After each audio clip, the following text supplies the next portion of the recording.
Hey everyone, welcome back to CP Whiskey Creek in nscale.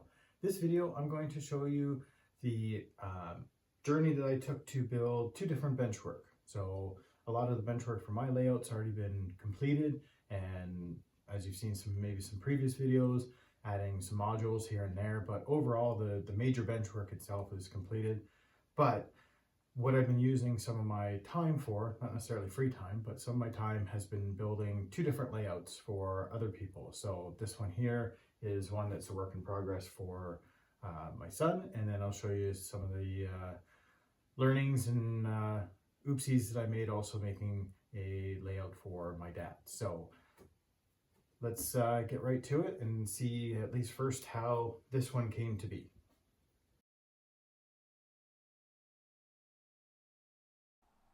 My first stop was to Home Depot.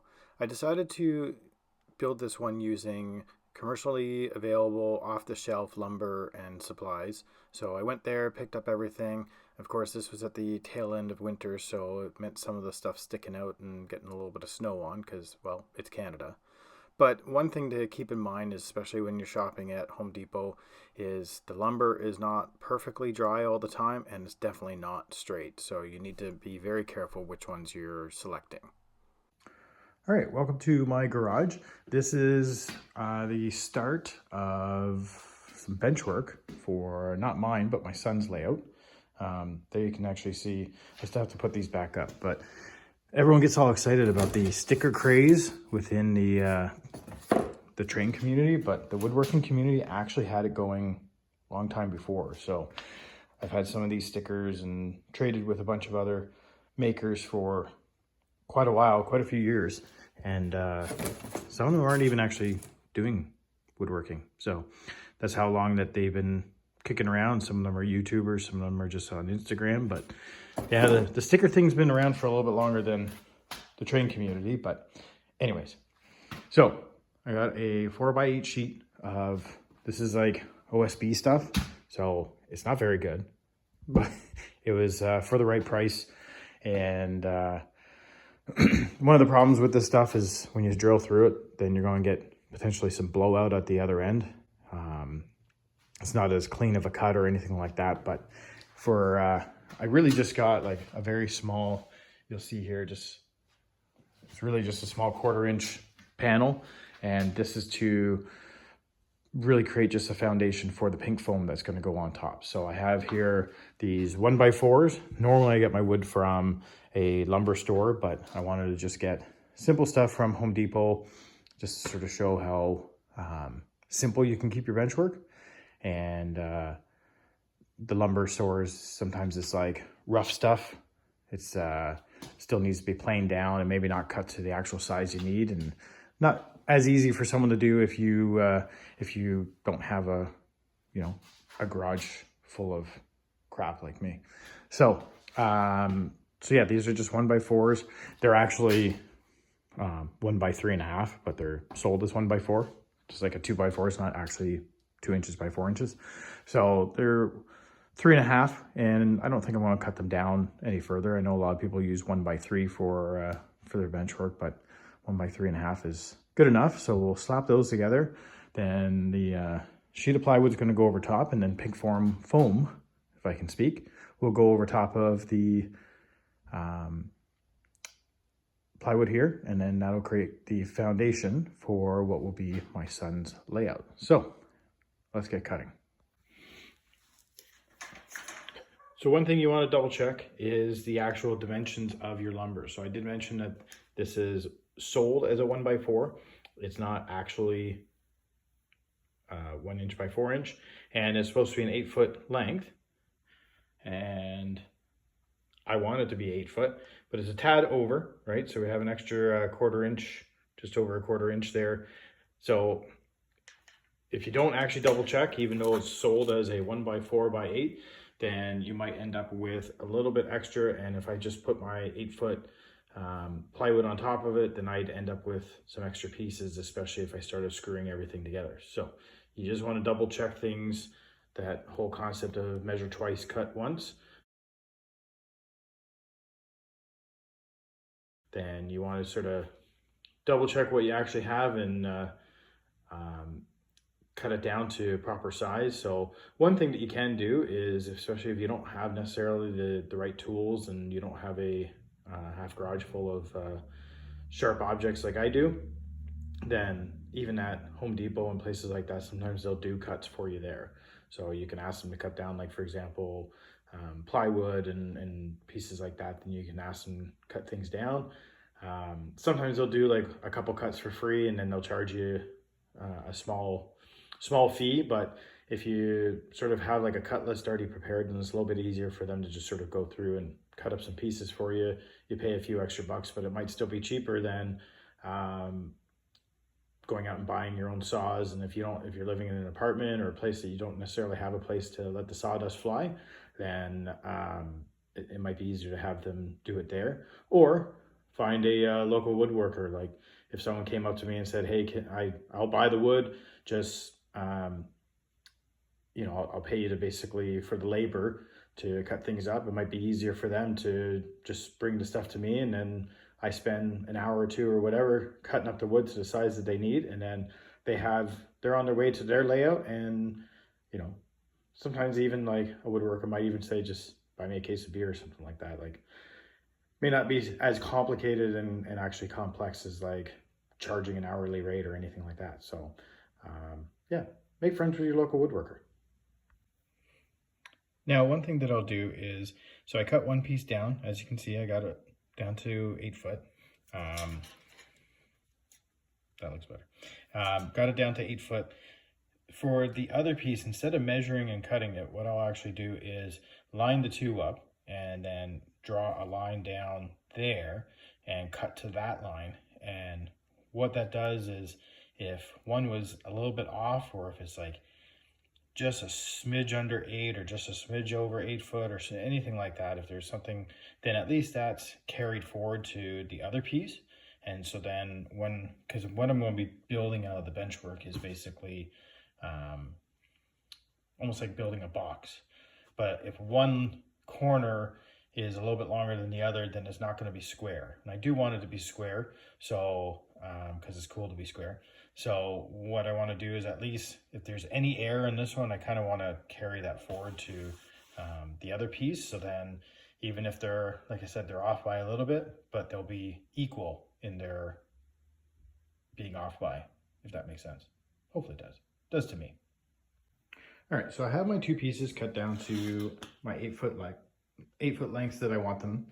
And so the next thing I need is, I want to create all the cross supports that will go in between them. So building obviously the ends to my box, and then having a couple of support pieces inside just to support the weight. I mean, nothing necessarily wrong with over engineering your bench work.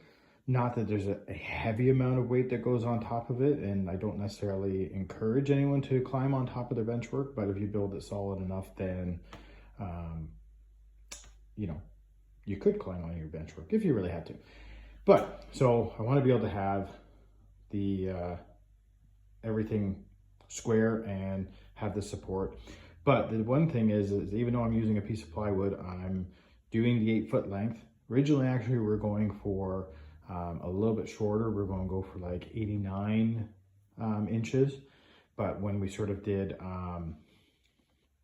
some drawing of the track, some areas just didn't have enough for like a runaround and to be able to actually get in the switches. So we'll just go for the full 8 feet. And but we still need to keep it a little bit narrow, so there's enough coverage to be able to actually have room on 3 sides.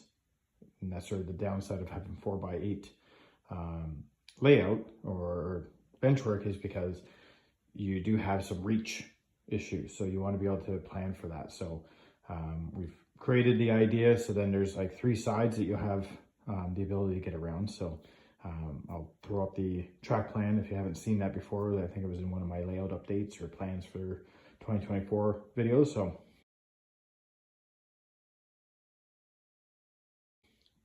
anyways, so what I'm going to do is, what I want is 42 inches is going to be the actual length. So what I tend to do is, instead of trying to do math, because as we've already established, these guys are not actually 1 inch. So as you see here, if you line this up here, we're dealing with around 3/4. A little bit hard to do exact measurements with one hand and also trying to hold the camera. But you're looking at about 3/4 because, as I mentioned before, like even though these things say that they're 1x4x8, they're not actually. So we have about 3/4 on for the thickness, and so oops, a little droppy. So what I do is I'll combine these two together, measure that, and then I'll take that away from the measurement of 42 inches. And then that will give me the length of piece that I need to go in between here to give me 42 inches of coverage, because I have to incorporate. So what you don't want to do is cut 42 inches, put these in between, because now you'll have, just rough guess, 43.5 inches of bench work, and then everything's all off. So you have to sort of plan for that. Okay, I've already realized that I've messed up. Yes, I still have my snowblower here. It's Canada, you never know. Gotta be prepared. Anyways, so I was looking at how much wood I still have, and I still have a bunch of pieces over there. And I was trying to figure out why I still have so much, because really I should just have the 2 sections here, which would have been just that one leaning there, and then the legs. And then it dawned on me that I've messed up. So what I actually plan to do is a lot of this is going to be also incorporated into being kind of like a fascia. So the sort of long side here, for example, is going to be the face on the long edges, and same on the one end. But inside here, what I was actually going to do is recess them down so the piece doesn't actually come all the way up here. It comes partially up, maybe incorporating basically the foam and the plywood, and then only having a small amount of foam actually coming up and over. And this way it, for scenery and photographs and things like that, makes it a little bit easier because you already have a built-in fascia. And that's one thing that I found on my layout is you see the way that I designed it is you see a layer of wood, and then you see the plywood, and then you see the foam, and then you see the layout. So is it a big deal? No. Do you have to design your layout like this? Absolutely not. Just it from a, if you want to take pictures and have things look a certain way, then this is a way you can do it. So if you're designing your layout and following along here and going, what is this guy doing? That's okay. You're probably not the only one asking that, but you could just very simply throw some support pieces in there and then put your plywood straight on top, and then put your foam on top, and you're good to go. And then you can even actually get thinner like MDF sheets and put those along the edges and create that as a fascia. So you definitely don't have to design it this way. I just sort of am trying to do almost like a 2-for-1 deal, where the wood that I'm using is also going to be part of the fascia itself. So what I am actually going to do is cut down the next. So what I want is 1, 2, 3, 4 pieces that I'm going to trim down their width, so they're no longer going to be 3.5. I'll probably take them down at least 1/2 inch, maybe even 3/4 of an inch. I have to double check the thickness of the foam that I got. Take them down for a little bit, and then put them on the inside, and then I'll have to then cut my plywood to actually match the inner diameter of the box. So then it just fits in there like a glove. Then the foam goes in on like a glove, and then figure out how I'm going to do the legs, because I already figured out how I was going to do the legs. But that's a later problem. So one thing, especially when you're dealing with Home Depot wood, is that a lot of the ends are going to be all like chipped up and kind of garbage. So a lot of times you want to give yourself a little bit of extra just to be able to cut out some of the garbage. So even like some of these knots, I don't necessarily want these because depending on where I need to put screws and things like that, then it's sometimes better to just get rid of it. You pay extra for what they call clear wood, or not free or anything like that, depending on how they market it. But I mean, aesthetically, I don't necessarily care as much, but if I need to put a screw somewhere or something like that, like especially depending on how I face things, if a screw's coming from the top down here, then I don't want that knot there. So I know that I have well over an extra foot of extra. So based on the measurements, and honestly, I did have a plan, but the plan sometimes got forgotten. But I have an extra foot that I can cut off. So one thing I want to do, for example, before I even start measuring out my next cuts on this board, is take off some of the garbage. So if anything, I would cut off some of this stuff just so then I have a nice edge. I know that I have some extra, so I might as well just get rid of these knots, and then I have a nicer piece to work with.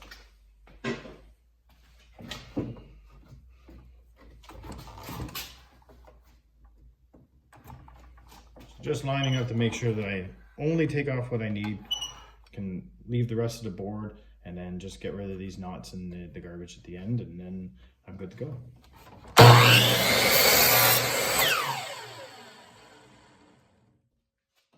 Just like that. All right, so we've done some math. Well, I did. And so I've accounted for the 1 inch for the foam, because I double checked that, and I have 1 inch foam. And then I also have the 1/4 inch for the plywood that I got. So I'm creating that recess here. And so what I've done is I've set up my fence so then it's cutting, get it nice and straight. So it's cutting just on the right-hand side, because all of this is considered waste. I don't need this stuff because I'm taking it off to make room for everything to sort of sit in a little pocket or dado or whatever you want to call it. So, so I'm taking that stuff out, and then this will be my good stuff. So you just want to be careful when you're planning your cuts, especially, I didn't think I was going to need the table saw, but I guess, oops, I guess I did. So you want to plan it, especially because one thing you want to compensate for is the actual thickness of whatever blade you have. So I want to make sure that I'm cutting on the right-hand side of the line and that I'm lined up to get rid of all the waste, because I don't care how much comes off of that. All I want is I want to make sure that is nice and straight. So then it will accept all the other stuff nicely. And the nice thing about setting up the fence is I have several pieces to cut. So I have my 4 support pieces that are going to go inside there. So they're all set up. The fence is going to make nice repeatable cuts, so I just have to throw them through. I have my train-shaped push stick, so I can keep my hands and fingers away from the sharp pointy things. So obviously, just as a reminder, I forgot to mention on the miter saw, but obviously you want to wear some type of PPE for your lungs, your eyes, and your fingers. So, and you also want to plan your cuts. So you want to make sure I'm going with this side against the fence. So this one kind of looks my nicest and has the most amount of straightness to it. This side has some chips out of it, so I'm looking forward to getting rid of that. And then also, by the way that the cut goes, I'm going to get rid of a few of the knots that are in here. So again, trying to get the cleanest, nicest end result piece. And then I'm going to lay out all these ones the same way. Like this one, when it's done, the one on the top here won't have any knots in it. So, because I'll line it up to make sure that I get rid of this knot down here and leave myself with the nicest wood that I can that nobody will ever see, because it's going to get buried under a train track. All right, so this gives you a better idea of what I'm rambling on about. So have that second piece, especially on the ends there, and it's recessed down so the plywood will sit here, and then above it will be the foam. Because one of the things that I forgot to mention that I know is part of the plan, which is why I wanted to do it like this, is at some point there will be an extension coming off.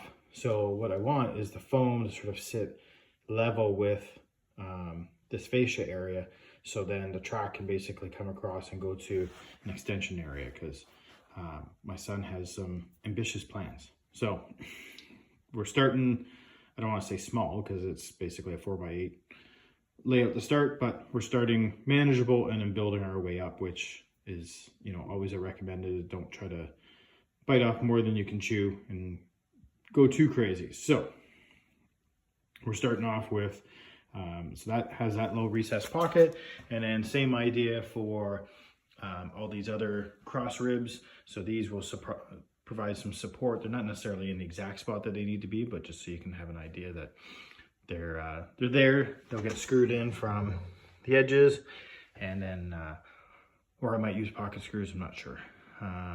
That's a decision for 5 minutes from now. The nice thing about pocket screws, you don't necessarily see them. So especially when you're using this as part of the fascia, actually now since I'm talking through it, I'll probably actually do that just so then we're not looking at screw holes and things look a little bit nicer.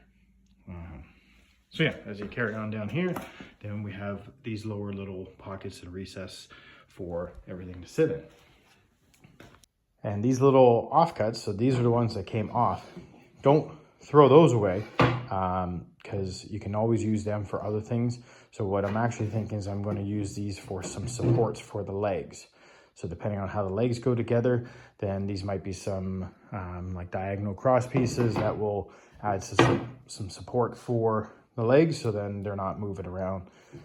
They're still going down into bunny territory, so the pine's going to get kind of destroyed at some points, but that's okay. So I mentioned before about pocket holes, and pocket holes I find them very handy for certain applications. In the woodworking community, then they're probably just as decisive as I would say probably NCE or t-traks, or, you know, any of those, like really everyone's split one way or another. So some people will stand to defend pocket holes. Other ones are, you know, they're absolutely horrible. They have no strength, and they're, you know, the worst thing to happen to woodworking since, I don't know, power tools. Like it's very decisive in woodworking. So, but basically all they are you use a jig like this. Craig makes one, Miles Craft makes one. There's all kinds of other ones that you can get. I think Rockler has one, a few other. So I have a Craig jig. So you clamp that down. I actually got also the actual like Craig clamp for it, but you can, even when I originally got it, I just used a normal type of clamp, one of the pressure clamps. Clamp that down, and then it creates these little, what they call pocket holes. So, and if you're not going to go this route, and you certainly don't need to go this route, you don't need to go out and buy fancy things like that, especially if you're just slapping together some bench work. The only thing I would suggest, especially because you're dealing with the edges and there's not a lot of necessarily wood there as you're screwing holes into these, is if you're doing something like that, then you want to pre-drill them. So using a small drill bit, drill in a small little pre-holes, and then put things together with actual screws. So this kind of does that, but then what it does is basically hides the joinery and hides any of the screws. So then you'll have just basically the wood faces together, and then you won't actually see all the screws, and it just makes things a little bit nicer. And especially for an application like this, I'm really not worried about them falling apart or the strength of the joint. Like, I'm not going to do dovetails to put together the wood, really not necessarily in this application. So pocket holes, in my opinion, are absolutely perfect for something like this.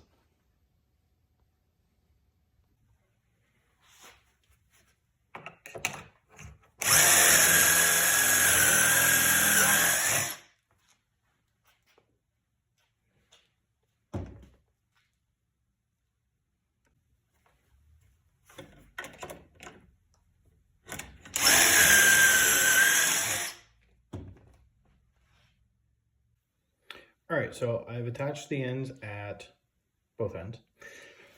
So like I sort of explained, the pocket holes, the screws go into the little hole and they're recessed away, so you in theory don't see anything on the other side, so it keeps things nice and clean that way.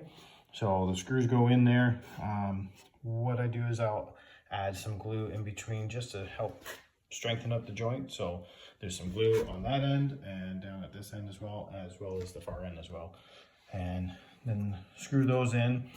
What I'll do is come along with a just like a hand screwdriver and just hand tighten a little bit extra, because I don't, the downside, especially working with pine, is such a soft wood that if you let the power drill just give her all the way through, like, you'll probably actually come out the other end and completely split everything. So I get everything in there and then I'll just hand tighten a little bit, and then what I'll do is add my little recess in there. So this, I'll probably throw a little bit of glue on the inside here, and then a couple screws coming from this side to attach it. So now everything's all tight in here, and do that on the other side. And then I'll probably actually pocket hole these guys, these middle ones, just so then they go in at a more even staggered spot, and then they're done,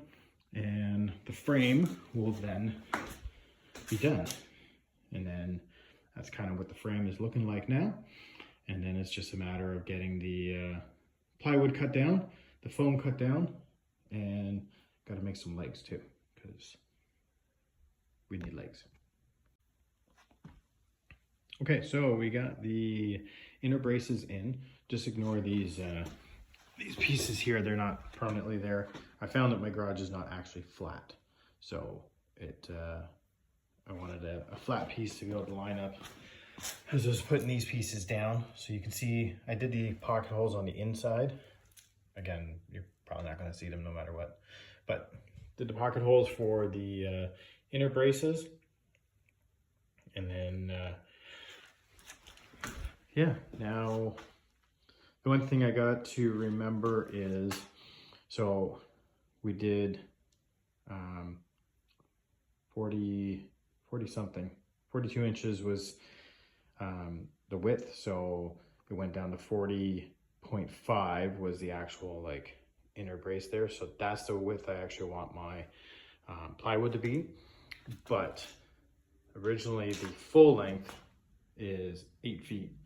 So I'll have to take that down by 1.5 inches to fit inside of the inner braces to sit down. So I'm gonna need to grab the plywood and throw it onto the table saw and get it cut down to size. And then what I'll at least do is get the plywood in and then do the legs. And the legs I probably can't install here because I need to actually get this thing down the stairs. So I'll cut up the legs, prep the legs, take everything downstairs and add the legs in the basement, then start doing the plywood and the foam, and that should be the end of this stage.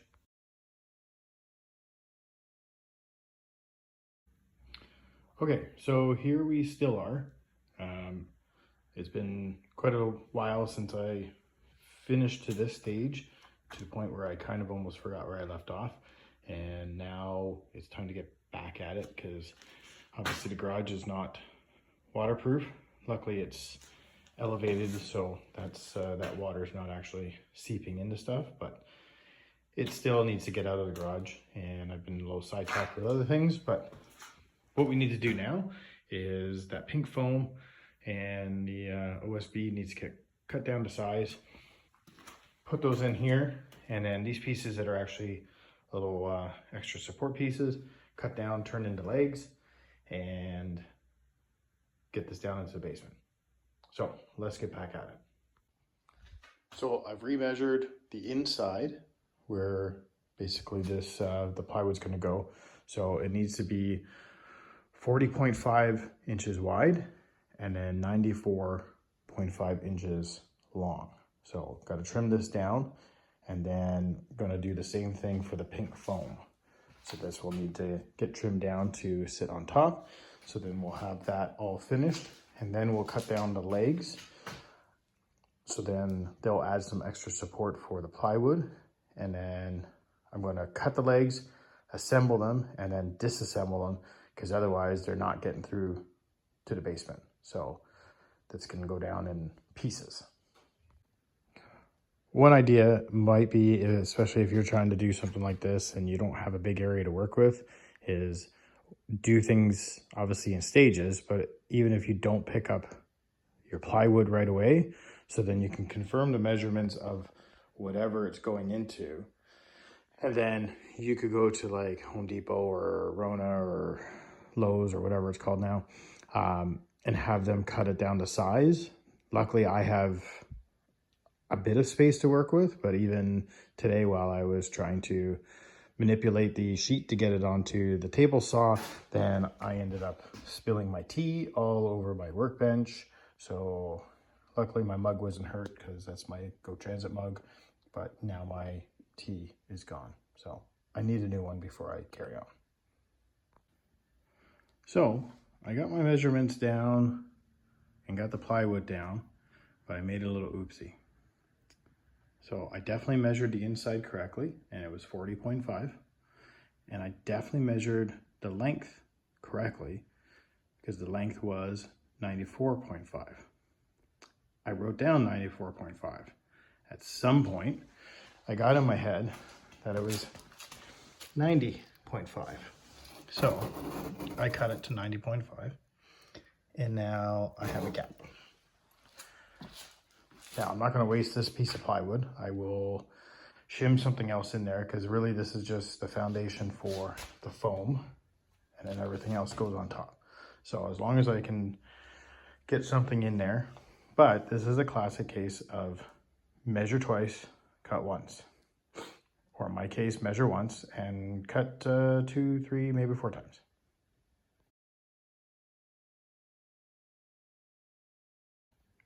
All right, we're back to our store-bought 1x4s, which aren't an actual 1x4.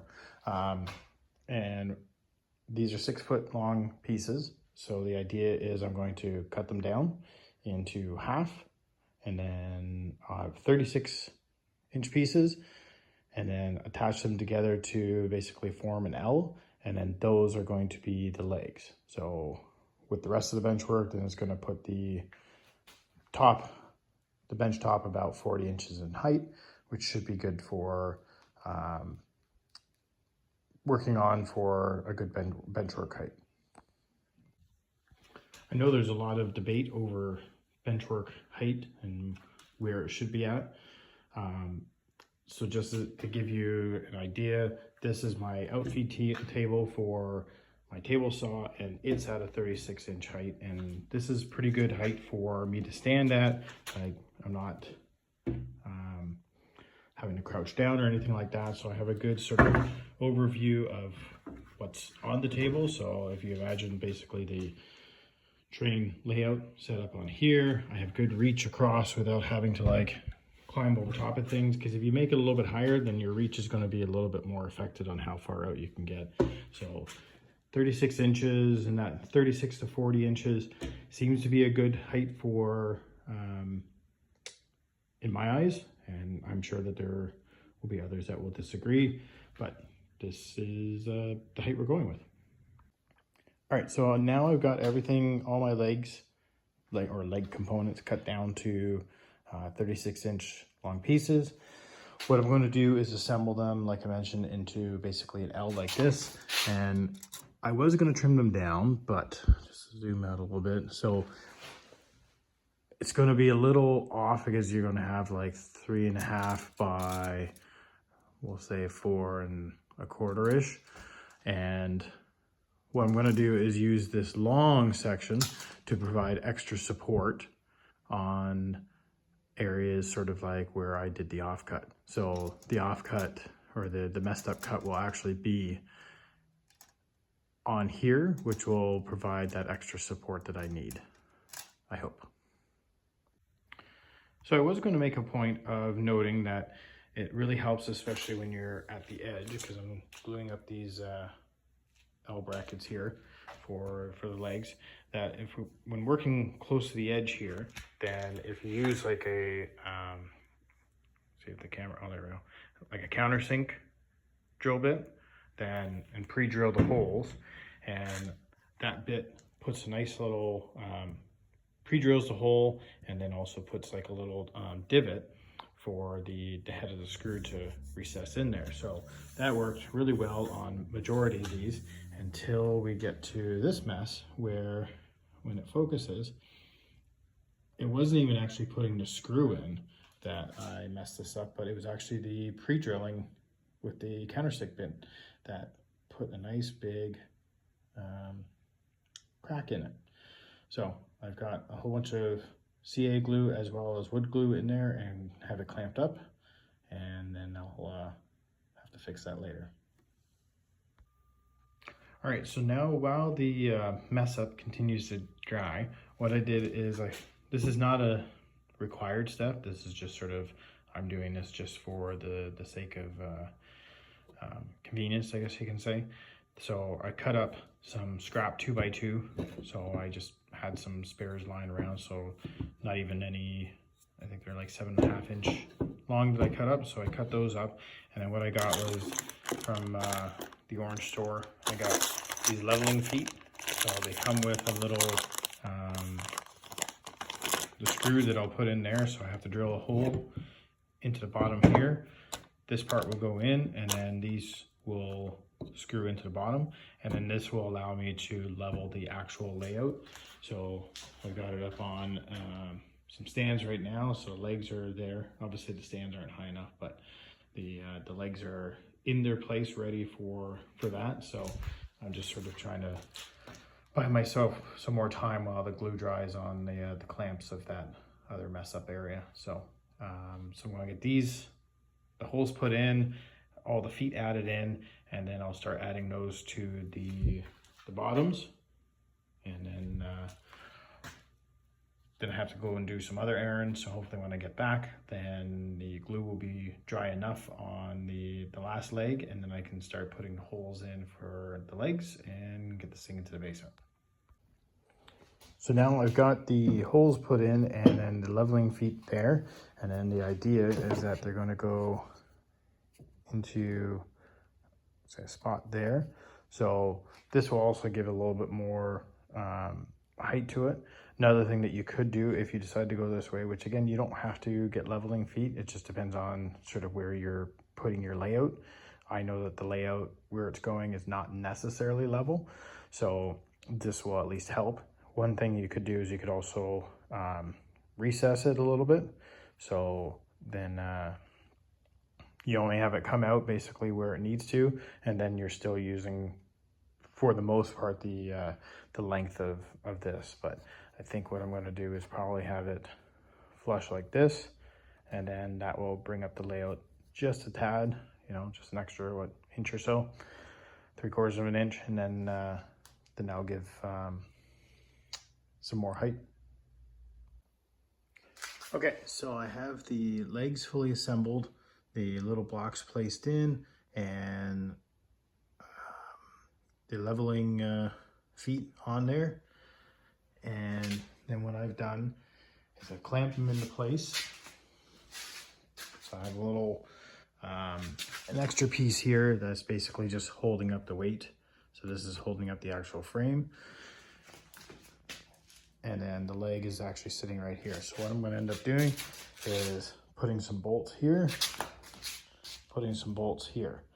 This way I can remove them and then take the legs out again. But I want them in perfect place, that it's flush with the little lip that we created earlier.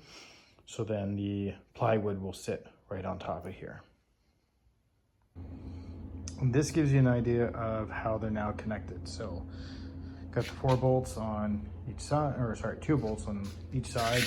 And then what I'll end up doing is marking which corner. So I'll give, like, say this corner an A, and then the leg an A. So then this way, when I disassemble it, then it will all make sense when I try to reassemble it. So it's kind of modular-ish. So I can at least take it apart with some methodology to it, and then hopefully put it back together again in the basement. So now I'm going to do the other three corners, and then I got to finish off fixing the oopsie.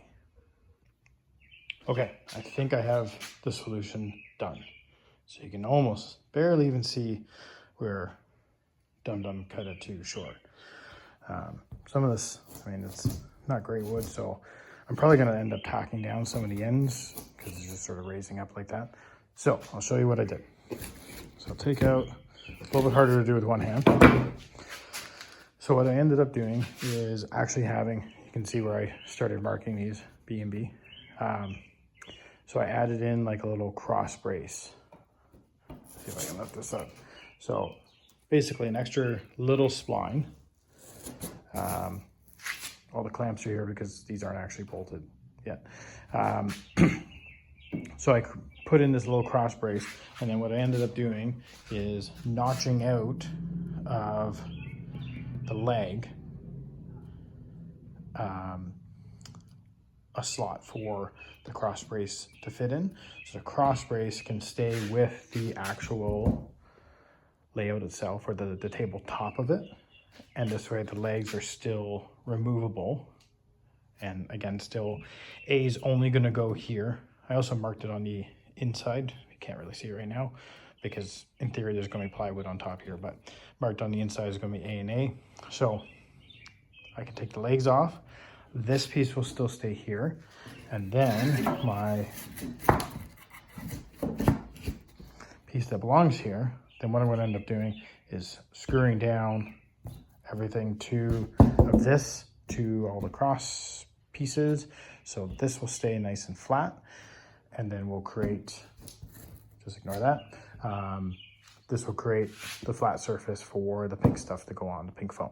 So I'm going to finish doing all the bolt holes for these legs and screw all this down, and then hopefully cut some foam, and then this should be ready to move. I'll probably move this and then put the foam down just so I'm not like scratching up the foam or anything. So I think this will work. I hope. All right, I think it's done. I got some screws in to hold everything down, and this is all flat again, and the tabletop is ready. So I'm gonna disassemble all the bolts. Some of them I just sort of placed there just for the sake of placing them there, just make sure all the holes lined up, but take everything out and somehow get this through that door. Once I got the main layout downstairs and I put the legs on, wouldn't you know, but I did it again. So when I cut the foam, I actually cut it short again. So I placed the foam down, and what I ended up doing is actually offsetting the good strong part of the foam, the solid piece, over top of my oopsie in the plywood, and then used a bunch of spackling to fill in the holes of my oopsie on the foam. So really, in theory, you don't really notice it. It did require a little bit extra sanding and work on the foam, but once that got cleaned up, then really you don't even notice that that was an oopsie. But miraculously, yeah, I did it again. And now you get a sort of general idea. We spent some time, got the track down, and we're still fine-tuning some of the track layout and yard locations and testing out how we like the flow of the layout. But a lot of stuff is down and in place and wired up, so at least he has a working layout that we'll continue to build on.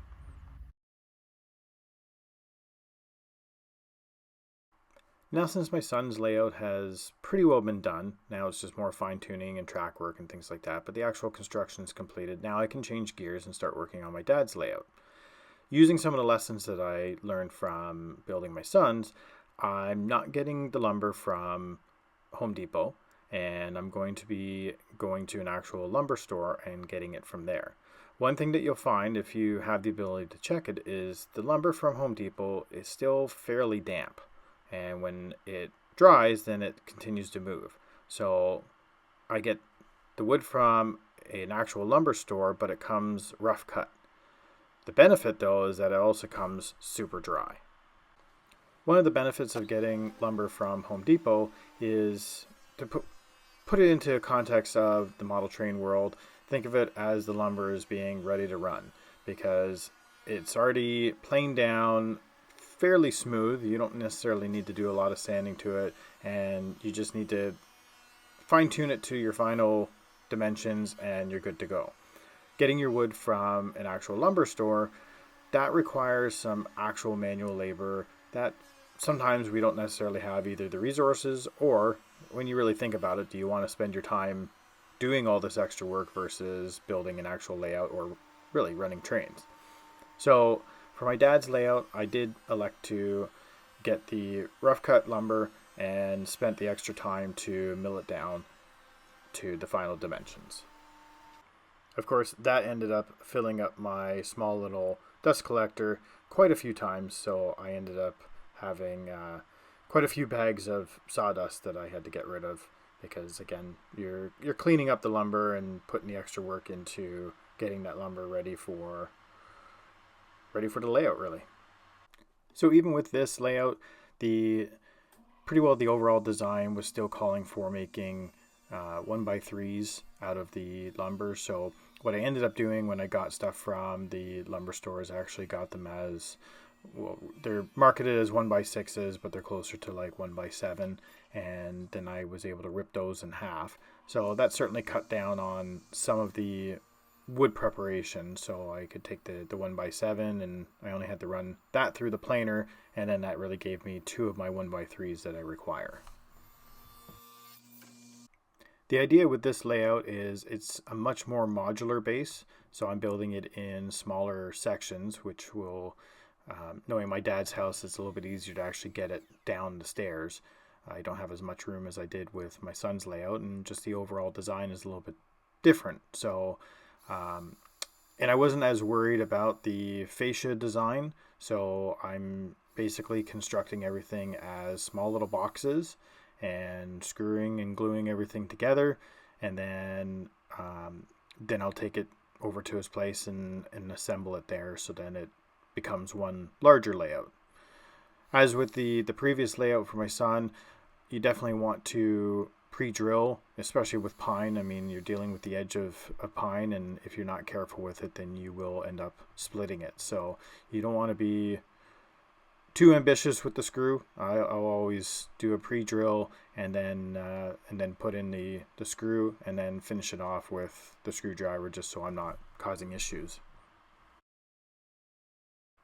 Once I've assembled the boxes, then the next step is I'm placing a little bit thicker plywood. I'm not using the OSB that I used last time because really that stuff is just garbage. So this is actual birch plywood. It handles screwing in so much better, and it's just much easier to deal with, gives you a much better platform. So I place that on top and screw those in, and then for some of the areas, because of the nature of the modular design, what I had to do is cut some wonky angles. So I used a track saw guide. This is just a simple one that allows you to attach your existing circular saw onto the guide and then get a nice straight cut. So I used that to be able to cut some of the angular portions of the layout and then attach that onto the tabletops. Because really all it is just making smaller boxes. So for my son's layout, it was a big giant, almost 4x8 box. And then for my dad's layout, it's just a series of smaller boxes. When it came to the legs, I actually decided to create a little jig and go with a much simpler design of basically creating an H. And those they were designed to fit perfectly on the inside of each of the modules. So once I got them down the stairs, then they just got screwed from inside into place. So then I took it over to my dad's and assembled everything in place once I all down the stairs, and it fit perfectly in the area that he needed it to go.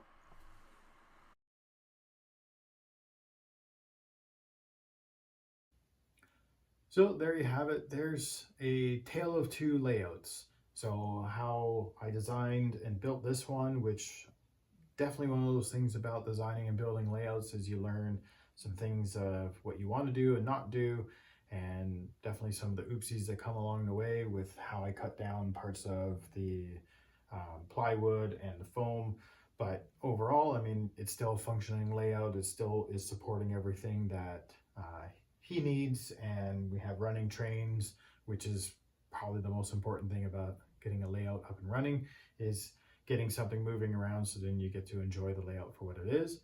And then taking those lessons, and you'll notice that overall in the video it was a lot quicker to go through some of the stuff about my dad's layout, and some of that is just I didn't film as much content for that one because I really wanted to get his going and get his out the door. So I spent a lot more time actually doing the building and constructing. But really a lot of the building for his was as I mentioned, just building smaller little modules, kind of like how my layout is set up. Smaller modules, put them all together, and then he's going to add some foam over top. I already cut down the foam based on the dimensions, so he's got the foam ready to go to start tacking that down and start getting his layout running. So hopefully you learned something from all that, especially learned something from a lot of my mistakes. And if you have any tips or tricks, definitely throw them down below, and hopefully other people can learn from the good, bad, and the ugly of layout building. There's tons of different ways that you can do it. Some work better for others based on your resources and your abilities and tools that you have available. So, but thanks for watching, and have a good one.